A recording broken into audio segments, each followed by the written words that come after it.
Too bad thing.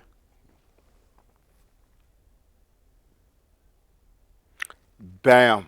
Great in the words of Assalamu alaikum, which means peace and blessings be upon you. And I mentioned both Jesus and Muhammad's names.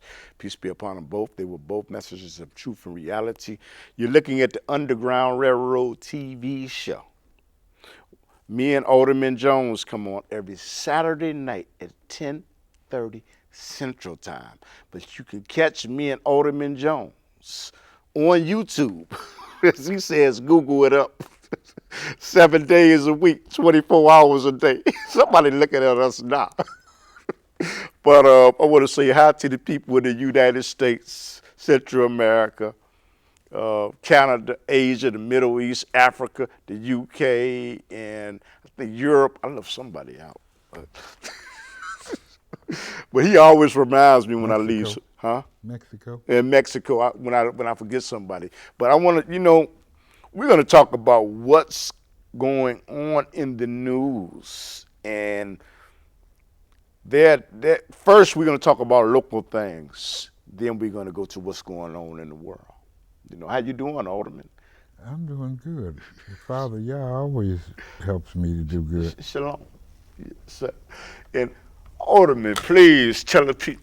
Keep on saying Alderman, but you said you held a different position, but it was more powerful than that. But tell us something about yourself. Well, I'm the former ward committeeman and alderman of the 15th Ward in the city of Chicago. Mm-hmm. And the rest of what I do is really insignificant for this because it's beyond this. It's beyond this. I'm also a part of the Moore Science Temple of America. I want to ask you something. I've talked to some people on the streets every once in a while. They ask me, do you have any intentions whatsoever of thinking about coming back into politics in any position? They just ask that out of curiosity. Well, my brother, let me tell you, after they told all those lies on me and caused me to lose 3.5 years of my life, and all the people that I helped, black contractors and etc., and not one of them came forward to say, what you're saying about him is not true. I would never participate in holding a public office ever again in this lifetime. Would you ever consider helping someone behind the scenes? Now, if I help somebody, it won't be behind the scenes, it'll be up front. Yes. And I'm not a politician now, so if you want my help, you want what I got in my head, I won an election with $6,000. So it tells you I know something. So, in 1983, Frank Brady was running. He was the last Caucasian alderman of the 15th Ward. And who ran his campaign? I did. Yes. And he won. And I had him out in the community campaigning for Harold Washington. Yes. And them Negroes who were around Harold, all right, he could have had an ally in him, which would have been the 26th vote. But I remember the night of the election, Frank called him at the McCormick Inn. And when he called him, he told him, this is Alderman Brady, because he was already the alderman. He was just running for re-election. And I wanted to talk to the mayor. Yes. And when he said that, one of them Negroes who answered the phone said, he don't want to talk to you. At that point in time, Eddie Verdoliak called the ward headquarters with Frank Savickas and said, did you talk to him? He said, they told me he don't want to talk to me. He said, well, I can't offer you less. I'll make you the chairman of the employment committee if you come with us. I was in the same room. I know what happened. So you will consult with people and give people guidance and give them counsel. That's something that you will do. Based on certain things I'm not going to say on this program. Okay. Let me ask you something. In this town, Chicago, Illinois, there are many political consultants. How would you say that you differentiate yourself between Mr. Axelrod, who helped President Obama politically get to his position by making the right strategical moves, and the Crosby brothers, who happened to run a whole lot of campaigns. How would you be different from them? Well, I'm like this. I'm gonna say it this way. You're not gonna get me to say nothing about none of them. Oh, I'm not gonna do that. yes, sir. But I'm gonna say this. See, it doesn't make any difference about them doing certain things. The question is, how many elections have you won? Well, See, and you can't be. Well, Axelrod came out of the South Town in the southwest side of Chicago as a newspaper reporter. In my personal opinion, he didn't know nothing. All right? That's my personal opinion. Yes. All right? And that's in my opinion now. Yes. And he learned all this stuff because he was under the tutelage of people around the mayor. Yes. Okay? Now, you did hear what I said. Because I remember when he was nothing but a newspaper reporter, all right, in my ward. Yes. All right? And when it comes to, you asked me about the Crosby brothers. Yes. The Crosby brothers was once the chief of staff for Marlene Carter, the alderman before me. But they haven't won an election and since when? Yes, sir. All right? And I believe what Mayor Daley's father said, don't back no losers or support no losers. Well, how would you differentiate? What would be different about you being a political consultant? If I give you some suggestions, I don't lose. Because I believe you do whatever you have to do to win. And after you win, you apologize. Once I was called the Black Donald Segretti. I don't know if you know who that is. I'm not familiar with that name. That was a political trickster for Richard Nixon. All right?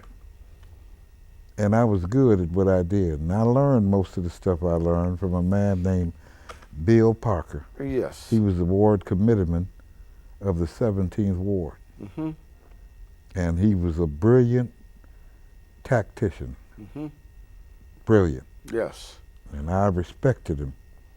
I just didn't agree with a lot of times the way he talked to white people.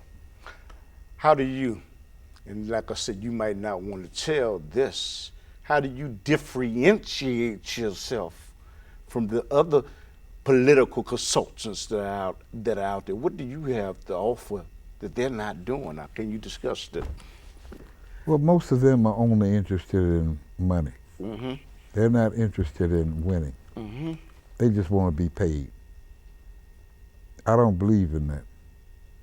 I believe once you win, then other people will want to pay you because of you're not a loser. I understand what you're saying.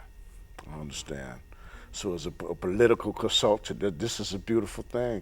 So this is a second career that you came in by the demands of the people, right? I don't consult with nobody and haven't consulted with anybody. People call me all the time trying to find out if I will tell them some information. There's your guess, but it's too late now. But go ahead. But it's too late. We should bring it in. I think so. We get to see what Jose says about that, because all the mics are taken right now. We're gonna have to set up another show. That's what we're gonna have to do. But the thing is, okay, but I do understand what you're saying. Let me ask you something about Chicago politics. There are many, many red light cameras.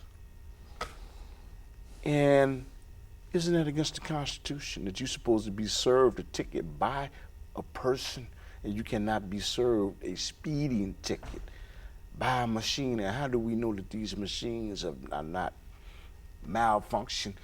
And even if they're okay, isn't that against the Fourth Amendment? Well, let me tell you, when I was with the police department, I was an evidence technician, which means I gave alcohol tests. I had a policeman friend of mine. He was charged after he was robbed. They wanted to charge him because he went to the police station with driving while intoxicated. And I told him a simple thing. When you go to court, have your lawyer to ask him when was the breathalyzer when was it checked, Yes. calibrated, Yes. and they couldn't tell them. And when they did get the results, it hadn't been calibrated in over a year. Mm-hmm. So they gave a false reading, Yes. and his whole case was thrown out of court Mm-hmm. because of that. Yes. So vice versa, any machine is faulty at some point in time. Yes. And the United States Constitution said that you really can't be charged with a fine for parking tickets and a few other things without due process of law. Yes. All right? And due process of law means that you have to have a judge, Mm-hmm. not an administrative hearing officer, because that's not a judge, Yes, sir. all right, to determine if you have a fine. Mm-hmm. All right, because there's a conflict of interest. Mm-hmm. The administrative hearing officer works for the same people that are trying to make you pay.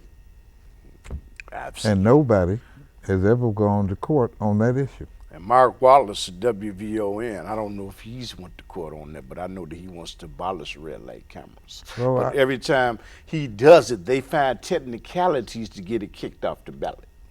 Well, they can put on a referendum on the ballot, Yes. all right, in order to eliminate that.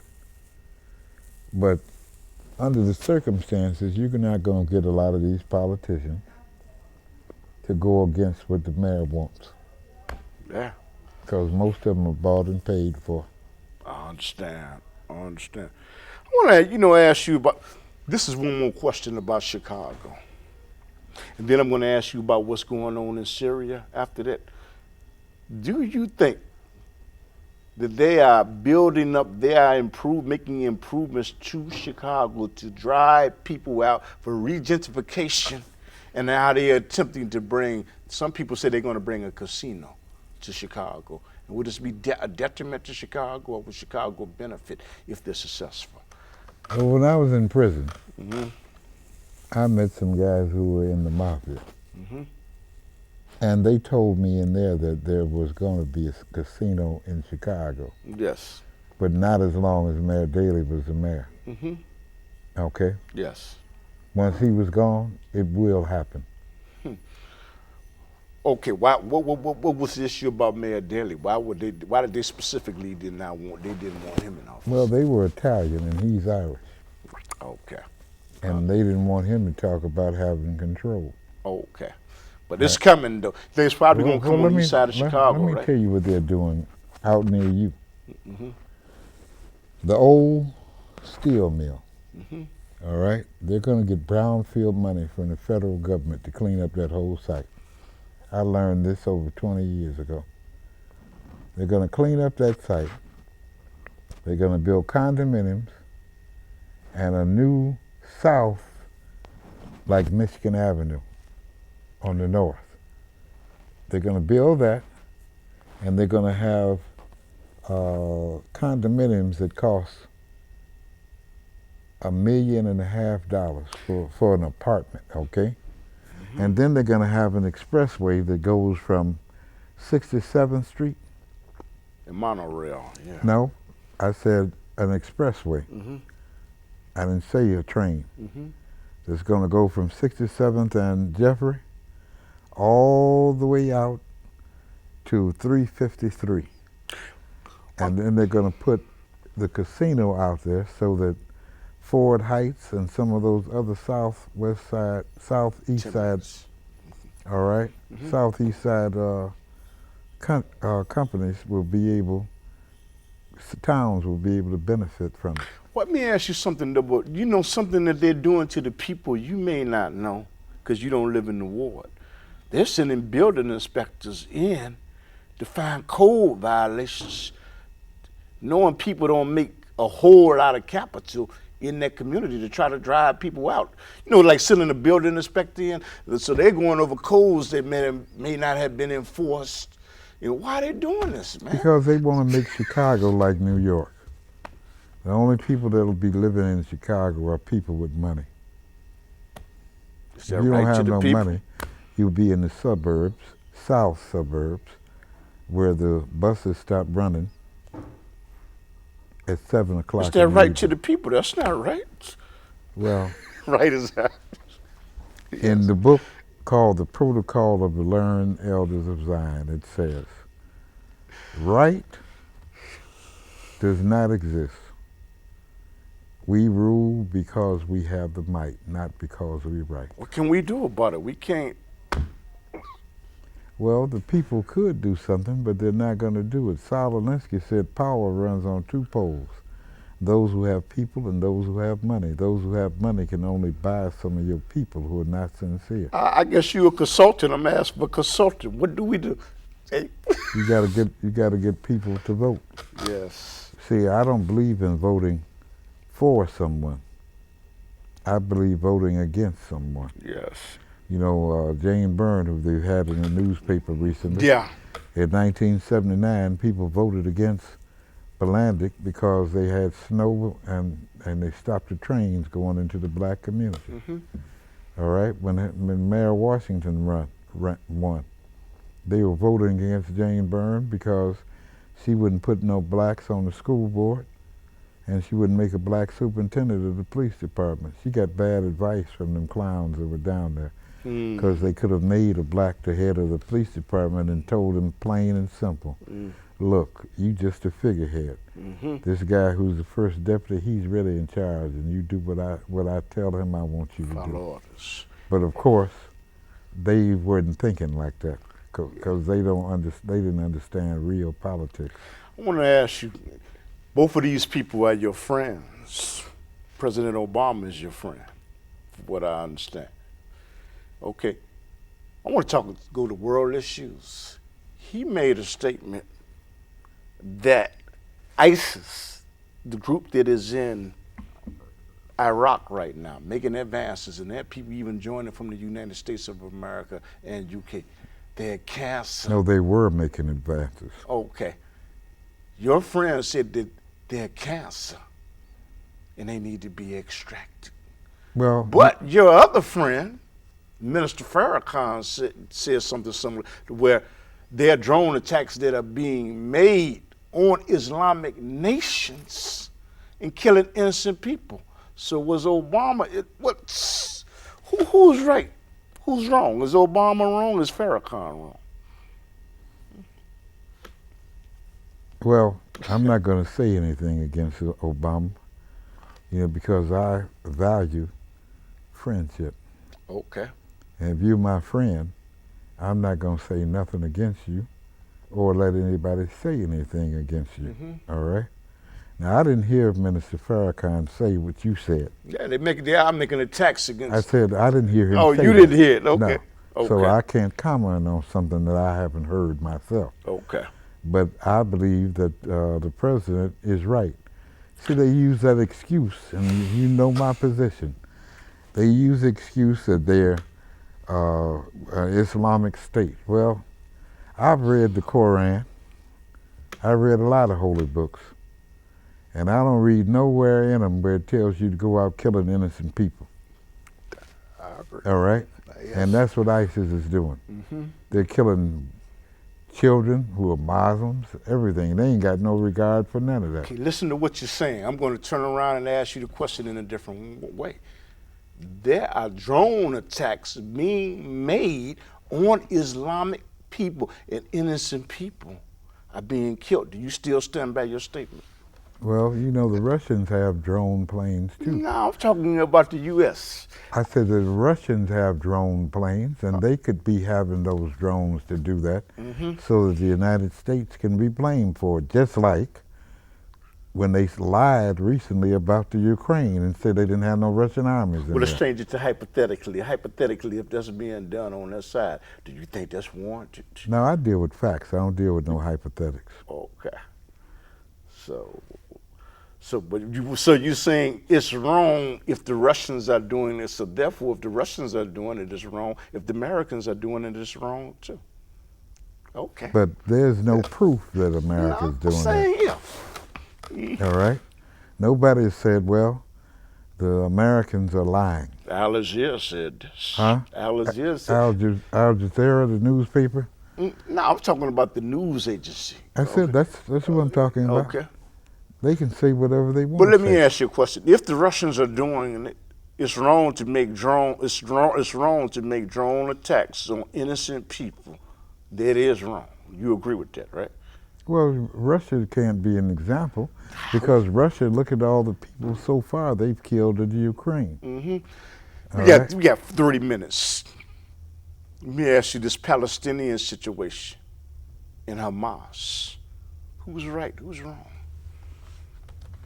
Well, I got a magazine from We got 30 minutes. I got a magazine from 1948 that I have, and it tells the whole story about when they set up the state of Israel, and they also had set up a Palestinian state, but you don't hear nobody talking about that. We just did a show on that. All right? You don't hear nobody talking about that. Yeah. There was two separate states.